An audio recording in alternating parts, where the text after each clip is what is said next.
Estamos de volta ao programa Nisto Cremos, as grandes verdades da Bíblia. E veja só, já vamos estudar a lição número 20. Falta pouquinho para a gente chegar ao fim. Hoje, a nossa abordagem será sobre o sábado do quarto mandamento. Veja o que diz Êxodo, capítulo 20, versos 8 a 11.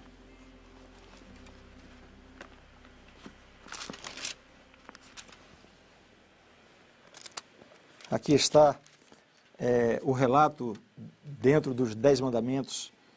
O quarto mandamento da lei de Deus diz assim: lembra-te do dia de sábado para o santificar. 6 dias trabalharás e farás toda a tua obra, mas o 7º dia é o sábado do Senhor teu Deus. Não farás nenhum trabalho, nem tu, nem o teu filho, nem a tua filha, nem o teu servo, nem a tua serva, nem o teu animal, nem o forasteiro das tuas portas para dentro. Porque em 6 dias fez o Senhor os céus e a terra, o mar e tudo o que neles há, e ao 7º dia descansou. Por isso, o Senhor abençoou o dia de sábado e o santificou. O nosso estudo de hoje, portanto, vai considerar esse assunto. E nós vamos dividir a nossa abordagem basicamente em 5 tópicos. Primeiro, o sábado, um dia separado por Deus. Depois, o significado do sábado na Bíblia. Em terceiro lugar, por que a maioria dos cristãos observa o domingo? Em quarto lugar, o sábado na vida de Jesus e dos apóstolos. E depois nós vamos finalizar considerando alguns textos bíblicos de difícil interpretação acerca do sábado. É bastante coisa. Vamos rápido então, me acompanhe.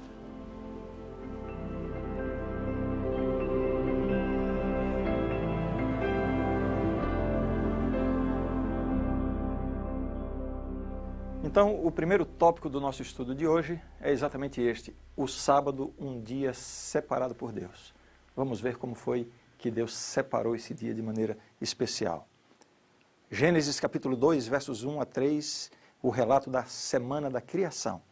O texto diz assim: assim, pois, foram acabados os céus e a terra e todo o seu exército, e havendo Deus terminado no dia 7º a sua obra que fizera, descansou nesse dia de toda a sua obra que tinha feito. E abençoou Deus o dia 7º e o santificou, porque nele descansou de toda a obra que como Criador fizera. Bem, em primeiro lugar, nós não podemos imaginar aqui o cansaço de Deus como se fosse o cansaço de um ser humano. A ideia não é essa. Mas existem alguns aspectos aqui importantíssimos. É dito que Deus descansou nesse dia, né? É dito que Deus abençoou esse dia. E é dito que Deus santificou. A palavra santificar tem essa conotação de separar para uso especial. Qual é o significado do sábado? Vejamos. Ele é um memorial da criação. Justamente porque no 7º dia Deus descansou da obra que fizera. Veja o texto que nós já lemos ali no 4º mandamento. Lembra-te do dia de sábado para o santificar. 6 dias trabalharás e farás toda a tua obra, mas o 7º dia é o sábado do Senhor teu Deus, etc, etc, etc. E no finalzinho do mandamento é dito o seguinte: porque em 6 dias fez o Senhor os céus e a terra, o mar e tudo que neles há, e ao 7º dia descansou. Por isso o Senhor abençoou o dia de sábado e o santificou. Você percebe a conexão aqui no 4º mandamento com aquilo que aconteceu na semana da criação? As 3 coisas que Deus fez no sábado: descansou, abençoou e santificou. E esse mandamento está relacionado exatamente com a semana da criação. O fato de Deus ser o Criador, porque em 6 dias fez o Senhor os céus, a terra, o mar e tudo que neles há. Portanto, a cada semana temos o 7º dia, o sábado do Senhor, como um memorial da criação. Mas o sábado também é um símbolo ou um memorial da redenção. No livro de Deuteronômio há uma repetição dos 10 mandamentos. E no 4º mandamento a ênfase é um pouquinho diferente. O texto equivalente diz assim: porque te lembrarás que foste servo na terra do Egito, e que o Senhor teu Deus te tirou dali com mão poderosa e braço estendido, pelo que o Senhor teu Deus te ordenou que guardasses o dia de sábado. Deuteronômio 5,15. Por que Deus ordenou ao povo de Israel para guardar o sábado? Então, nesse texto, a referência é a libertação. O povo foi liberto. Então, o sábado colocado como um símbolo da libertação. No nosso caso, nós guardamos o sábado como um memorial da criação e como um memorial da libertação do pecado, operada por Jesus Cristo. Uma evidência importante de que o sábado mencionado no quarto mandamento é especificamente o sétimo dia da semana e não um dia qualquer que se possa escolher livremente, é a história do milagre do maná no deserto. Está relatado no capítulo 16 de Êxodo. Ali fica claro que Deus tinha um dia específico de sua escolha e não da escolha do homem, para ser observado como dia santificado. Você pode depois ler detalhadamente essa história muito interessante lá no capítulo 16 do livro de Êxodo. Outra informação importante é que, na visão bíblica, o dia não começa à meia-noite, como nós praticamos em nosso mundo ocidental, nosso mundo moderno. Na Bíblia, o dia começa ao pôr do sol e dura até o pôr do sol do dia seguinte. Você lembra o relato dos dias da criação? A expressão usada é: e foi tarde e manhã o primeiro dia, e foi tarde e manhã o segundo dia, e assim por diante. O termo tarde se refere à parte escura do dia, o que nós chamamos de noite hoje. E o termo manhã se refere à parte clara, o que nós designamos como dia propriamente dito. E na contagem bíblica, a tarde vem antes da manhã. É bastante interessante isso, mas é assim que a Bíblia conta os dias. Ao pôr do sol começa um novo dia e dura até o pôr do sol do dia seguinte. Nós guardamos o sábado também por uma outra razão. O sábado é também um símbolo ou um sinal de santificação. Veja o que diz a Bíblia. Tu, pois, falarás aos filhos de Israel e lhes dirás: certamente guardareis os meus sábados, pois é sinal entre mim e vós nas vossas gerações, para que saibais que eu sou o Senhor, que vos santifica. Êxodo 31, 13. Você vê aqui o sábado como um sinal de santificação. Agora uma pergunta interessantíssima, importantíssima, para ser considerada em qualquer estudo bíblico a respeito do sábado na Bíblia. Se a Bíblia está falando do sábado, se o quarto mandamento ordena para observar o sábado, a pergunta inevitável é: por que a maioria dos cristãos observa o domingo e não o sábado? Bem, vamos demonstrar agora que não existe uma razão bíblica consistente para isso, para se guardar o domingo em lugar do sábado. Na Bíblia não existe a palavra domingo. Existe sim a expressão primeiro dia da semana, que equivale ao domingo de hoje, mas a palavra domingo não existe na Bíblia. Essa expressão, primeiro dia da semana, ela aparece 8 vezes no Novo Testamento. A pergunta é a seguinte: será que em alguma dessas passagens existe alguma indicação de que devemos guardar o domingo em lugar do sábado? Vamos ver aqui uma a uma e vamos ver se encontramos nessas poucas referências ao primeiro dia da semana, vamos ver se encontramos alguma indicação de que devemos observar o domingo e não mais o sábado. Vejamos. No findar do sábado, ao entrar o primeiro dia da semana, Maria Madalena e a outra Maria foram ver o sepulcro. Mateus 28, 1. Veja, eu estou mostrando esses textos, esse aqui é o primeiro deles, apenas para vermos se existe alguma indicação de que há uma informação, uma motivação, uma determinação bíblica para se mudar a guarda do sábado para o domingo. Não preciso nem explicar. Esse aqui não faz nenhuma referência a isso. Vejamos o outro texto que fala sobre o primeiro dia da semana. Havendo ele ressuscitado de manhã cedo no primeiro dia da semana. Jesus ressuscitou no primeiro dia da semana. E veja, aqui está a razão pela qual a maioria dos cristãos acabou mudando e passou a observar o domingo. Mas a pergunta é: existe na Bíblia alguma indicação de que o fato de Jesus ter ressuscitado no domingo, devemos agora guardar o domingo e não o sábado? Essa é a pergunta. Nós vemos na referência bíblica Nesse texto aqui, não há nenhuma indicação disso. Seguindo, e muito cedo, no primeiro dia da semana, ao despontar do sol, foram ao túmulo. Marcos capítulo 16, versos 1 e 2. Vamos continuar lendo os próximos textos. Mas no primeiro dia da semana, alta madrugada, foram elas ao túmulo. Apenas uma descrição, né? Não há nenhuma indicação de que por isso o domingo deva ser observado. Mais um texto. No primeiro dia da semana, Maria Madalena foi ao sepulcro de madrugada. São João capítulo 20, verso 1. Também uma descrição de um momento histórico, sem nenhuma indicação de que se deve guardar o domingo. Ao cair da tarde daquele dia, o primeiro da semana, trancadas as portas da casa onde estavam os discípulos, com medo dos judeus. Era o primeiro dia da semana. Não vemos aqui nenhuma indicação de que haja uma informação bíblica de que se deve guardar o domingo.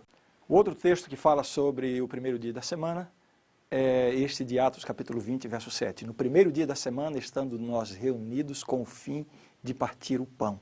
O relato de um momento vivido na igreja primitiva que ocorreu no primeiro dia da semana. Mas não há nenhuma indicação de que isso aqui seja uma evidência de que o sábado tenha sido substituído pelo domingo como um dia de guarda, né? E finalmente, em 1 Coríntios capítulo 16, nós temos mais essa referência. Quanto à coleta para os santos, no primeiro dia da semana, cada um de vós ponha de parte em casa, conforme a sua prosperidade. Alguns até pensam assim, isso aqui diz respeito à adoração na igreja, porque houve uma coleta de ofertas. De maneira nenhuma, o apóstolo está falando sobre uma iniciativa de cada um em casa separar uma oferta para ajudar pessoas necessitadas. Portanto, não vemos na Bíblia nenhuma evidência, nenhuma indicação de que o sábado tenha sido substituído pelo domingo como um dia especial de santificação ao Senhor. Por enquanto, não vimos nenhuma evidência bíblica clara de que o mandamento do sábado tenha sido mudado para o domingo. Mas agora eu quero convidar você para falarmos um pouquinho sobre história. Vamos para o quarto século. O quarto século testemunhou a introdução de leis dominicais. Em primeiro lugar, foram impostas leis dominicais de caráter civil. Depois vieram as leis dominicais de caráter religioso. O imperador Constantino estabeleceu o primeiro decreto dominical civil em 7 de março do ano 321 d.C. Em vista da popularidade do domingo, especialmente no contexto dos adoradores pagãos do sol e da estima que muitos cristãos dedicavam a esse dia, Constantino tinha a esperança de que, tornando o domingo um dia santo, ele obteria o apoio das duas correntes em favor do seu governo, tanto dos pagãos quanto dos cristãos. O decreto dominical de Constantino refletia suas próprias origens como adorador do sol. Veja só o que diz o texto desse decreto. No venerável dia do sol, venerabile die solis, devem os magistrados e as pessoas que residem nas cidades descansar, e devem fechar todas as casas de comércio. No campo, entretanto, as pessoas envolvidas em agricultura podem livre e legalmente continuar com suas tarefas. Isso aqui é um trecho daquele texto. Várias décadas mais tarde, a igreja seguiu o seu exemplo. O concílio de Laodiceia, encerrado em 364 d.C., que aliás não foi um concílio universal, e sim apenas católico romano, esse concílio emitiu a primeira lei dominical eclesiástica. No cânone 29, a igreja estabeleceu que os cristãos deveriam honrar o domingo e, se possível, não trabalhar nesse dia, ao mesmo tempo em que se denunciava o repouso no sábado, instruindo os cristãos a não ficarem inativos no sábado, pois deveriam trabalhar nesse dia. Em 538 d.C., um ano muito importante nessa história da mudança do sábado para o domingo, um ano que marcou o início do período profético de 1260 anos. Nós estudamos essa profecia no estudo número 12 dessa série. O terceiro concílio de Orleans da Igreja Católica Romana emitiu uma lei ainda mais severa que a de Constantino. O cânone 28 desse concílio diz que no domingo, mesmo a agricultura deve cessar seus labores, de modo que as pessoas não sejam privadas de frequentar a igreja. Essas são as palavras que estão ali. Bem, diante de tudo isso, a conclusão é a seguinte: a observância do domingo não tem nenhum apoio na Bíblia e foi uma articulação da Igreja Romana a partir dos primeiros séculos da era cristã. Agora, o mais interessante de tudo isso é que esta mudança estava profetizada séculos antes que acontecesse. Veja só essa profecia de Daniel. Daniel capítulo 7, verso 25, uma profecia extraordinária, muito esclarecedora, né? Uma profecia que tem um paralelo com Daniel capítulo 2, que fala da sucessão dos grandes impérios mundiais, começando com Babilônia, depois Medopérsia, depois a Grécia, uma sucessão exatamente como a história conta, sendo que profetizado antes que acontecesse. Depois da Grécia vem o período de domínio do Império Romano, e depois o Império Romano foi dividido entre as tribos bárbaras, 10 tribos bárbaras, representadas na profecia pelos 10 chifres que saíram, que havia na cabeça do animal terrível e espantoso. E então, dentre esses 10 chifres, sai uma ponta pequena. Nós já estudamos sobre isso. Essa ponta pequena representa o domínio, a supremacia papal, que vai exatamente de 538 a 1798 com a Revolução Francesa. E veja só, se referindo a esse poder que dominaria nesses 1260 anos, de 538 a 1798. É dito o seguinte em Daniel 7,25: proferirá palavras contra o Altíssimo, magoará os santos do Altíssimo e cuidará em mudar os tempos e a lei. Eu vou apresentar algumas coisas aqui agora e quero deixar muito claro que não tenho a menor intenção de ser agressivo, de ser condenatório, de apontar negativamente para esse sistema religioso ou de denunciar pessoas, nada disso. Eu quero apenas funcionar aqui como um intérprete da palavra de Deus e ver o que a Bíblia está dizendo. É isso que nós estamos mostrando. Então, quando a profecia diz, se referindo ao sistema papal, diz assim: proferirá palavras contra o Altíssimo, magoará os santos do Altíssimo e cuidará em mudar os tempos e a lei. Eu quero convidar você a analisarmos agora através da história e ver se isso aqui de fato tem acontecido se aplicando ao sistema papal. Observe só o que as autoridades católico-romanas têm reivindicado ao longo da história. Por volta do ano 1400, Pedro de Ancarano afirmou o seguinte: o Papa pode modificar a lei divina, uma vez que seu poder não provém do homem, mas de Deus, e ele age no lugar de Deus sobre a terra com pleno poder para comprometer ou liberar suas ovelhas. Vejam, uma alegação se referindo ao Papa. Aqui está a referência bibliográfica para você conferir. O impacto dessa surpreendente assertiva foi sentido durante a Reforma Protestante, por exemplo. Lutero dizia que as Sagradas Escrituras, e não a tradição da Igreja, é que representavam o guia de sua vida. Por isso que o seu lema foi sola Escritura, a Bíblia e a Bíblia somente. John Eck, um dos mais destacados defensores da fé católica romana, atacou Lutero nesse ponto, reivindicando que a autoridade da Igreja se encontrava acima das Escrituras. Ele desafiou Lutero no tocante à observância do domingo em lugar do sábado. Veja só as palavras de Eck nesse contexto. Ele disse: as Escrituras ensinam, lembra-te do dia de sábado para o santificar. 6 dias trabalharás e farás toda a tua obra, mas o 7º dia é o sábado do Senhor teu Deus, etc.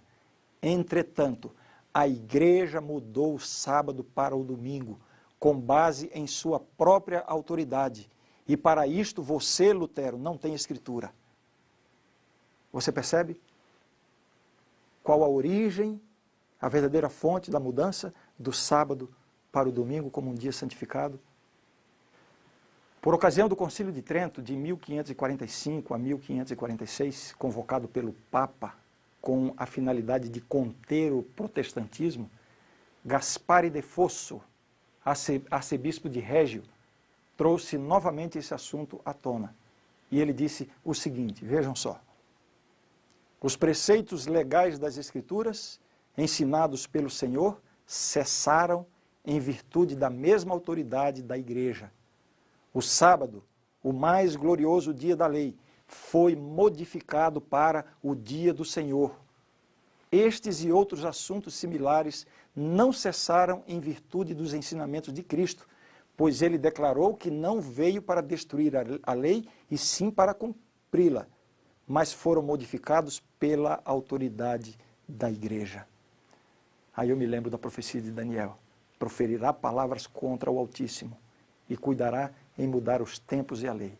Uma profecia que aponta para o sistema papal. E vemos nos documentos históricos como isso tem acontecido ao longo da história. E hoje, porventura, a Igreja Católica Romana ainda mantém essa mesma posição? Veja o que aparece nessa obra católica. Pergunta: qual é o sábado? A resposta: o sábado é o 7º dia. Pergunta: por que observamos o domingo em lugar do sábado?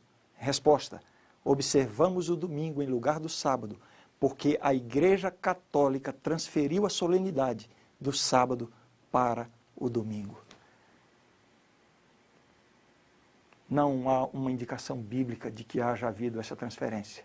A Igreja Católica assume a responsabilidade desta iniciativa.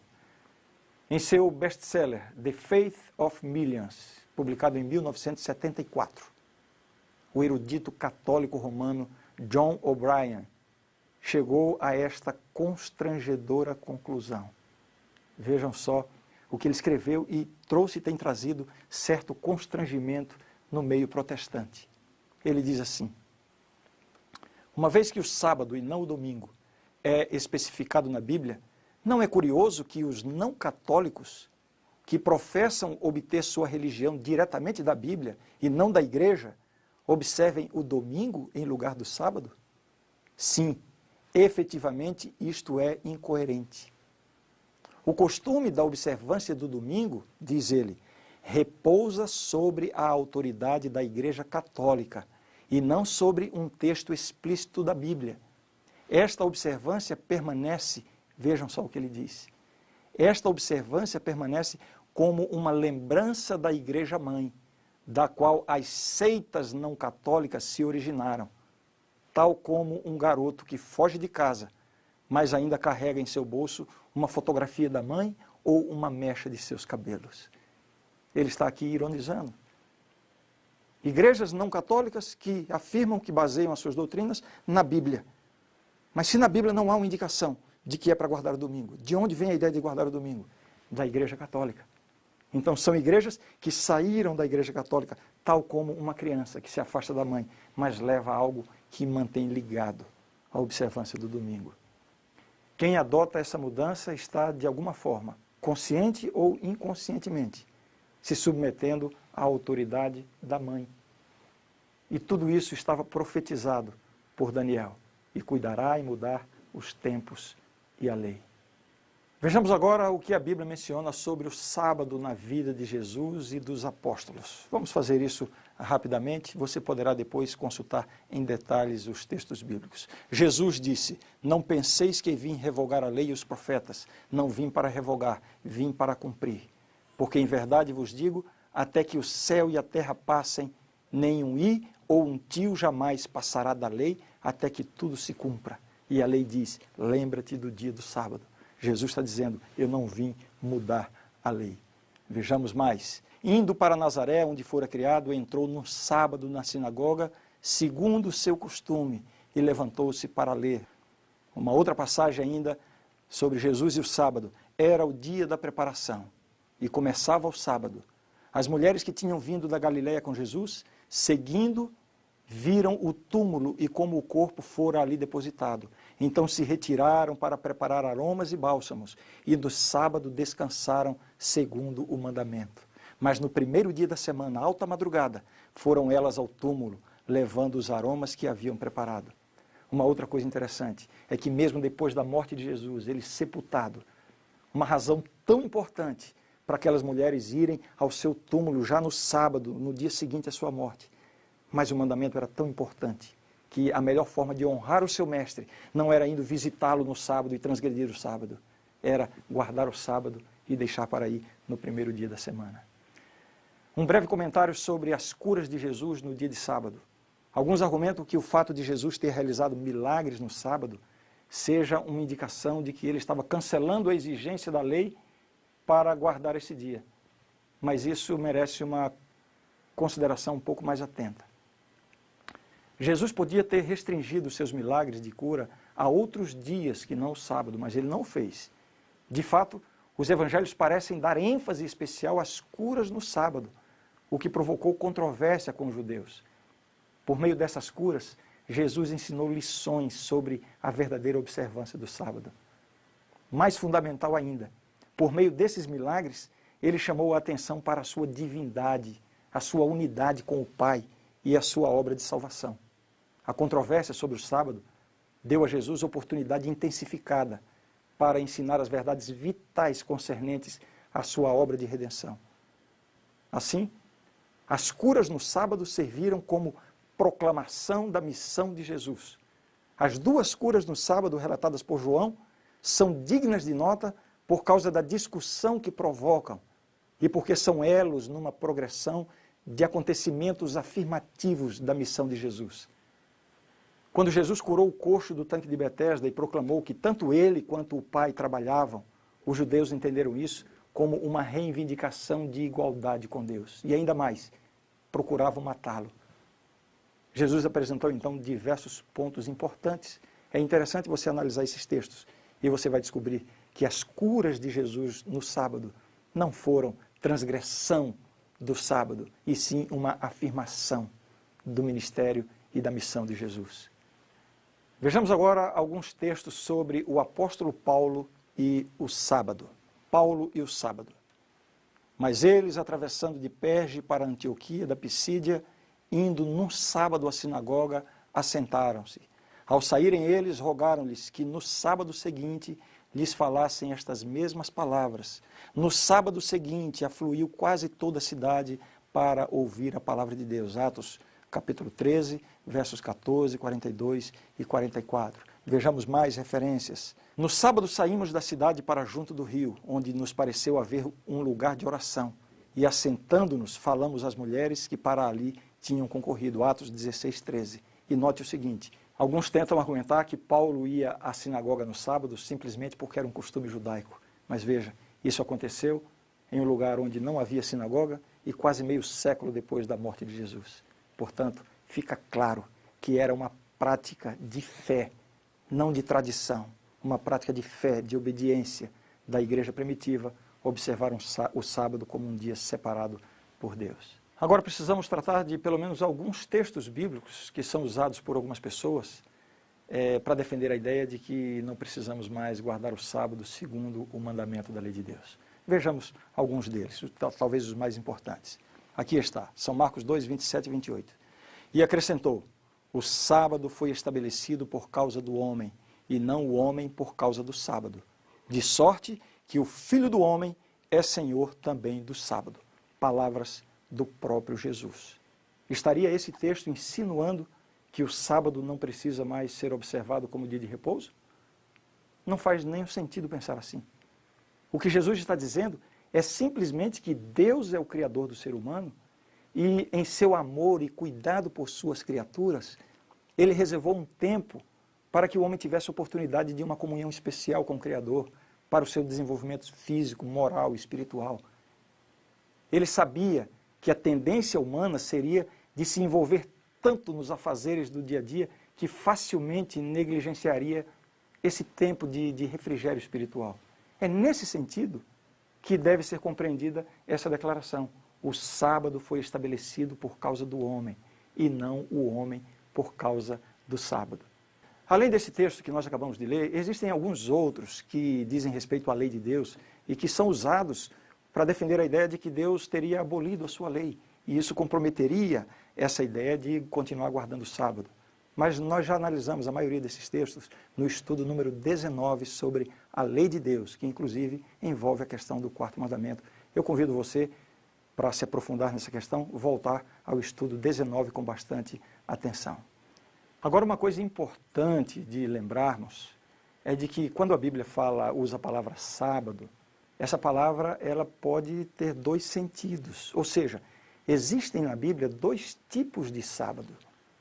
Existe o sábado semanal, que é o sábado do quarto mandamento, né, o 7º dia da semana, mas a Bíblia usa também a palavra sábado para se referir a alguns dias de festa, festas religiosas que estavam relacionadas com os rituais do santuário. E essas festas eram tão significativas para o povo judeu, que Deus estabeleceu que nesses dias de festa ninguém deveria ter atividades, dedicar somente à festa religiosa. Por isso essas festas eram chamadas também de sábados. Isso está muito claro. Essa diferença entre o sábado semanal e o sábado, digamos assim, cerimonial, é muito clara. Está bem presente lá no livro de Levítico, capítulo 23. De maneira rápida, eu vou apresentar aqui quais são os sábados cerimoniais mencionados ali em Levítico 23. Versos 4 e 7, primeiro dia da festa dos pães asmos. Verso 8, último dia da festa dos pães asmos. Verso 21, o dia de Pentecostes. Versos 24 e 25, a festa das trombetas. Versos 27 e 28, o dia da expiação. Verso 35, primeiro dia da festa dos tabernáculos. Verso 36, último dia da festa dos tabernáculos. E no verso 38 é dito assim: além dos sábados do Senhor e das vossas dádivas e de todos os vossos votos e de todas as vossas ofertas voluntárias que dareis ao Senhor.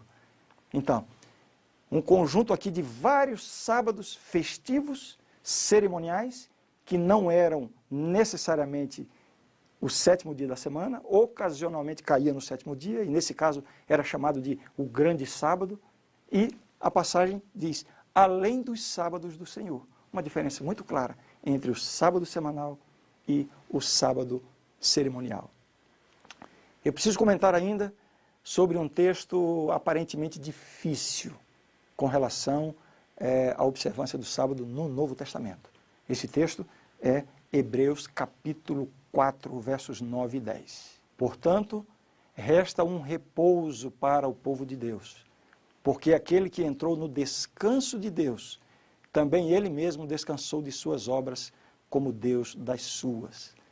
Aliás, você pode ler a partir do capítulo 3 e pelo capítulo 4, você vai ver muito presente essa ideia, né, de repouso e uma relação desse repouso com o sábado. Né? A palavra repouso, usada aqui, do grego sabatismos. Então, algumas pessoas leem esse texto dizendo, resta um repouso para o povo de Deus, porque aquele que entrou no descanso de Deus, aí dizem, eu já entrei no descanso de Deus, eu já aceitei a Jesus como meu Salvador, eu já vivo constantemente um sábado.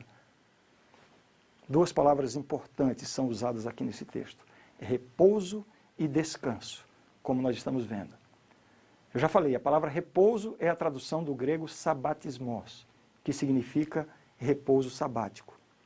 A pergunta é, estaria essa passagem ensinando que o sábado do quarto mandamento não precisa mais ser observado? Veja, esse texto constitui uma exposição exortativa, uma aplicação homilética do Salmo 95, dos versos 7 a 11. Leia com calma, Salmo 95, de 7 a 11, e você vai ver que fica claro que os termos repouso e descanso aqui em Hebreus têm um sentido metafórico, representando a experiência da salvação em Cristo. Pode, inclusive, ter outro significado escatológico, ou seja, a recompensa final dos salvos. Não há como afirmar que esse repouso do povo de Deus cancela o mandamento para guardar o sábado. Finalmente, um último texto considerado polêmico sobre o sábado. Alguns afirmam que esse texto se refere ao domingo, como dia do Senhor. Que texto é esse? João, recebendo a visão do Apocalipse, ele diz, achei-me em espírito no dia do Senhor. Isso aí foi um domingo. Quem falou que foi um domingo? Ele está falando o dia do Senhor. Em que dia João recebeu a visão do Apocalipse na ilha de Patmos? Teria sido no domingo? Veja, João escreveu o Evangelho poucos anos depois do Apocalipse. E no Evangelho ele se refere 2 vezes ao domingo e o chama de primeiro dia da semana. E em nenhuma dessas 2 menções existe a menor inferência de que esse, o primeiro dia, seja o dia do Senhor. Ao contrário disso, no Evangelho de Mateus, nós temos a seguinte declaração. Veja, Jesus dizendo, porque o Filho do Homem é Senhor do sábado. João fala, o dia do Senhor. Qual é o dia do Senhor? Jesus diz, o Filho do Homem, Jesus, é Senhor do sábado. Bem, eu espero que o nosso estudo de hoje não tenha sido cansativo, com tanta argumentação, tanta história, mas é que se trata de um assunto tão importante, que eu fiz questão de trazer pelo menos a base dos melhores argumentos, para não deixar nenhuma dúvida na sua mente, na sua cabeça e no seu coração.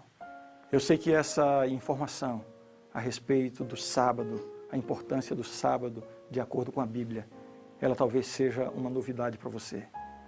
Talvez você seja um desses cristãos sinceros, que estão servindo a Deus de todo o coração, de todo o entendimento, mas, quem sabe por uma falta de oportunidade ou de conhecimento, não vinha observando essa verdade da palavra de Deus.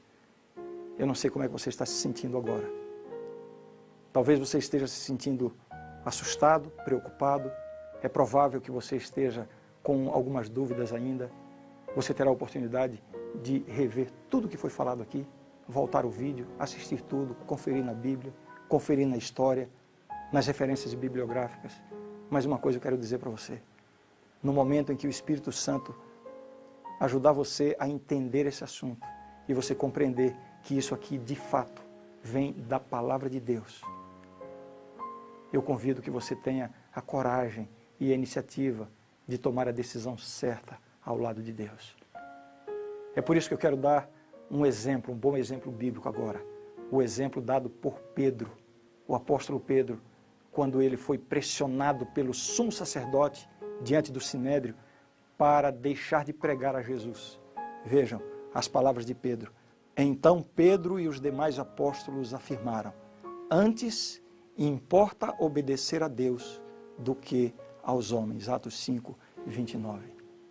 Pense no sábado como um dia de bênçãos, um dia para a família, um dia para a adoração a Deus, um dia para fazer o bem ao próximo. Pense no sábado como sendo uma resposta de obediência a Deus. E se houver impedimentos em sua vida, lembre-se disso aqui. Antes importa obedecer a Deus do que aos homens. Sim, tudo isso deve ser feito nos outros dias da semana. Ajudar as pessoas, adorar a Deus, servir a Deus. Mas o sábado tem um significado especial, porque é no sábado que nós celebramos a criação, a redenção e a santificação em Cristo.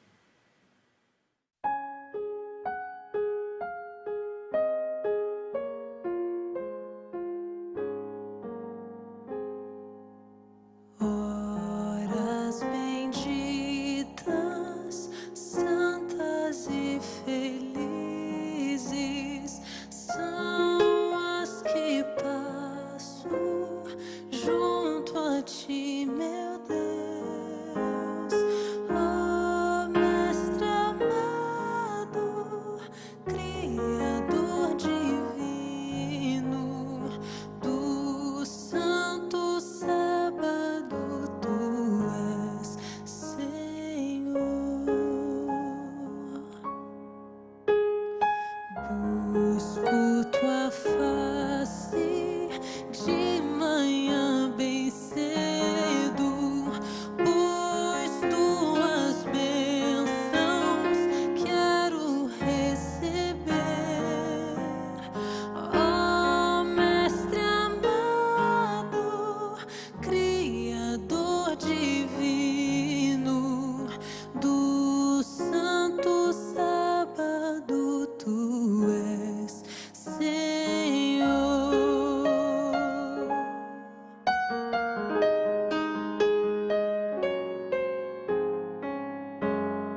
A grande verdade do estudo de hoje é esta. O bondoso Criador, após os 6 dias da criação, descansou no 7º dia e instituiu o sábado para todas as pessoas como memorial da criação. O 4º mandamento da imutável lei de Deus requer a observância deste sábado do 7º dia como dia de descanso, adoração e ministério, em harmonia com o ensino e prática de Jesus, o Senhor do sábado. O sábado é um dia de deleitosa comunhão com Deus e uns com os outros. É um símbolo de nossa redenção em Cristo, um sinal de nossa santificação, uma prova de nossa lealdade e um antegozo de nosso futuro eterno reino de Deus. O sábado é o sinal perpétuo do eterno concerto de Deus com o seu povo. A prazerosa observância deste tempo sagrado, de uma tarde a outra tarde, do pôr do sol ao pôr do sol, é uma celebração dos atos criadores e redentores de Deus. Esta é a verdade e eu creio nisto.